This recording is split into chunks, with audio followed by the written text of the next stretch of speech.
तो आपने धार्मिक स्थलों पर बहुत से लोगों को देखा होगा जिनको माता आती है,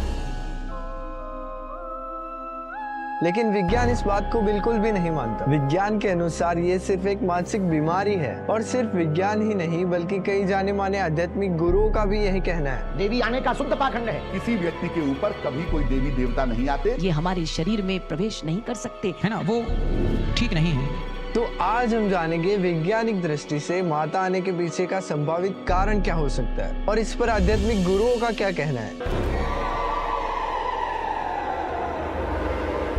तो मैं भी एक ऐसे समाज और परिवार का हिस्सा हूँ जो इन सभी चीजों में बहुत आस रखता है। मैं भी इन सभी चीजों में बहुत मानता था, लेकिन कुछ आध्यात्मिक गुरुओं के तर्कों ने मुझे सोचने पर मजबूर कर दिया। उनके सवालों के जवाब मेरे पास नहीं थे। उसके बारे में थोड़ी देर में बात करते हैं, और आप मुझे बताना कि आपकी क्या राय है। और क्यूरियस माइंड के साथ जब मैंने रिसर्च किया तो मुझे पता लगता है कि विज्ञान के अनुसार ये सिर्फ एक स्किज़ोफ्रेनिया नाम की मानसिक बीमारी है। स्किज़ोफ्रेनिया एक ऐसा मानसिक विकार है जिसमें व्यक्ति की वास्तविकता और कल्पना में फर्क करने की क्षमता कम हो जाती है। इसका मतलब ये है कि लोग जो अनुभव करते हैं वह असली नहीं होते, लेकिन उन्हें ऐसा लगता है कि जैसे वो सच है। ये सब होता है डिल्यूजन और हेलुसिनेशन के कारण, जो इसके मुख्य लक्षण है। तो बात करते हैं डिल्यूजन्स के बारे में। डिल्यूजन्स या भ्रम, इसमें व्यक्ति को झूठे विश्वास होते हैं जो उसकी वास्तविकता के साथ मेल नहीं खाते, लेकिन व्यक्ति इन पर पूरी तरह से विश्वास करता है। जैसे कि वह ये मानने लगे कि कोई उन्हें मारने का षड्यंत्र कर रहा हो, या किसी ने उसके खाने में जहर मिला दिया हो, या उसे भ्रम हो सकता है कि वो कोई शक्तिशाली या प्रसिद्ध व्यक्ति है, या उनका पुनर्जन्म है,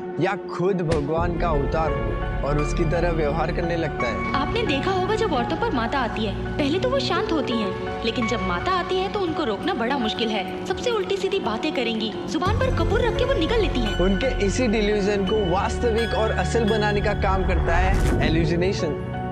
इसकी वजह से ऐसे अनुभव होते हैं जो वास्तविक में नहीं होते, लेकिन व्यक्ति को पूरी तरह से सच प्रतीत होते हैं। ये किसी भी इंद्रियों से जुड़े हो सकते हैं, जैसे कि सबसे सामान्य हेलुसिनेशन है आवाजें सुनाई देना जो वास्तविक नहीं होती, जैसे कि कोई उनसे बात कर रहा हो या कोई आदेश दे रहा हो। ये आवाजें अक्सर डरावनी भी हो सकती है, और उन्हें कोई असामान्य व्यक्ति या चीजें भी दिखाई दे सकती हैं, या वो यह भी महसूस कर सकते हैं कि उन्हें कोई छू रहा हो, शरीर पर कुछ रेंग रहा हो, या उन्हें शरीर भारी लगने लगे या ध्रुजने लगे, जैसे कि माता आने पर लगता है। लेकिन वास्तव में ऐसा कुछ नहीं होता। ये सब फील होता है हेलुसिनेशन के कारण। इसी तरह जब कोई इंसान ऐसे एनवायरनमेंट में होता है जहाँ पर भगवान की मूर्ति सामने हो, जोरों से आरती हो रही हो और सब नाच रहे हो, तब ये एनवायरनमेंट उस व्यक्ति के हेलुसिनेशन और डिल्यूजन को ट्रिगर करने का काम करता है, और उस इंसान को आती है माता। आसपास के श्रद्धालु ये सब देखकर खुद को भाग्यशाली मानते हैं और साक्षात माता के दर्शन करते हैं। तो ये था माता आने का वैज्ञानिक कारण। लेकिन इस विषय पर आध्यात्मिक गुरुओं का क्या विचार है, जिसने मुझे जानने पर मजबूर किया था। तो चलिए जानते हैं।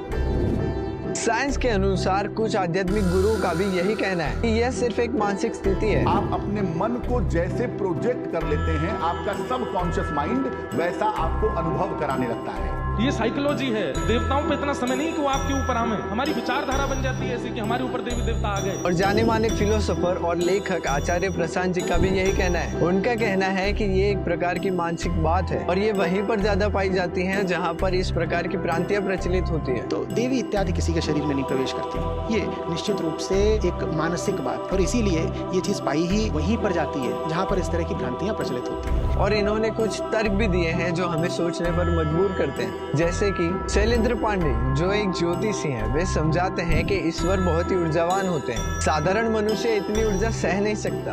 आप एक सामान्य बात सोचिए, ईश्वर या देवी देवता कितने ज्यादा ऊर्जावान होते हैं। क्या एक सामान्य व्यक्ति किसी देवी या देवता की ऊर्जा को संभाल सकता है? संभव नहीं है। वह दिव्य कोटि सूर्य सम प्रभा शक्तियां, आद्य शक्ति के तेज को कोई भी पापी जीव, साधारण जीव, हमारे तुम्हारे जैसा साधारण मनुष्य उस सामर्थ्यता को सह नहीं सकता है, भस्मीभूत हो जाएगा। राजेश्वरी देवी जी का क्या कहना है? इनका कहना है कि भगवान एक अलौकिक शक्ति है, और इंसान का शरीर माया का बना हुआ है। ऐसी अलौकिक शक्ति मनुष्य के शरीर में नहीं समा सकती। और भगवान क्या है? डिवाइन, अलौकिक। और हम क्या है?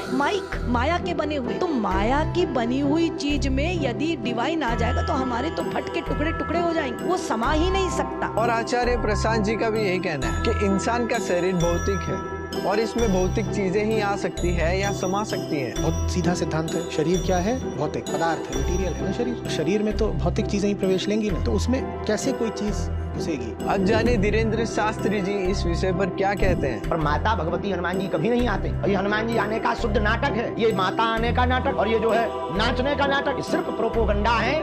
लोगों को उल्लू और बुद्धू बनाने के प्रोपोगंडा है। इन प्रपंचों से भारत के हिंदुओं को बचना चाहिए।